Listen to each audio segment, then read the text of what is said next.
नमस्कार शेतकरी मित्रांनो, मी किरण सिंग श्री गणेश उद्योगमध्ये तुमचं सहर्ष स्वागत करतो। व्हिडिओ बनवण्याचा मुद्दा असा आहे की 2026 साठी शेतकरी मित्रांसाठी आणि खास करून कांदा उत्पादक शेतकऱ्यांसाठी जो आपण कांदा बियाचं उत्पादन घेणार आहे तो कसा करतोय, काय करतोय, त्याची एकन एक अत्यंभूत माहिती तुमच्यापर्यंत पोहोचणं ही गरजेची असते।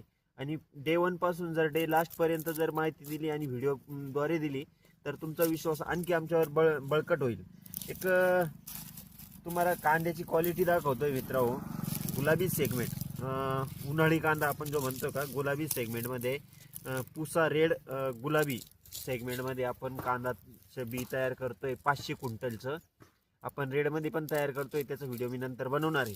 पण आजचा व्हिडिओ खास हा पुसा रेड 4G उन्हाळी सेगमेंटमध्ये कांद्याचा कलर तुम्ही बघू शकता, एकदम गुलाबी आहे। हा कांदा स्टोरेज झालेला आहे 12 मार्च 2025 ला आणि आजची तारीख आहे 26 नोव्हेंबर 2025। 6 महिन्याचं स्टोरेज मध्ये तुम्हाला अशी क्वालिटी भेटते। आणि आणखी तुम्हाला जर मी बाहेर काढून दाखवलं तर क्वालिटी पुढेही तुम्हाला असं काहीच जाणवणार नाही की काही बदल आहे। एक रुपयाच्या ठोकळ्यासारखा कांदा वाचतोय तुम्हाला। आणखी मी बॅग खाली करून दाखवतो।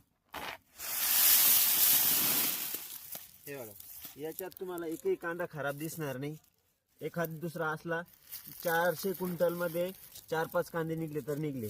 बाकी तुम्हाला इकडे दाखवा, प्रोसेसिंग, लागवडची प्रोसेसिंग ही कट करूनच लावतोय, बुरशीनाशक मध्ये बुडून लावतोय आणि एकने एक तुम्हाला बी कामातील ह्या क्वालिटीचं बी बनवतोय। ज्या शेतकऱ्यांना 2026 साठी कांदा बियाणं घ्यायचं असेल तर कंपनीचं घेण्यापेक्षा एकदा आमच्यावर विश्वास टाकून बघा। खात्रीवर नाही उतरलो तर मग शब्द। जय जवान जय किसान।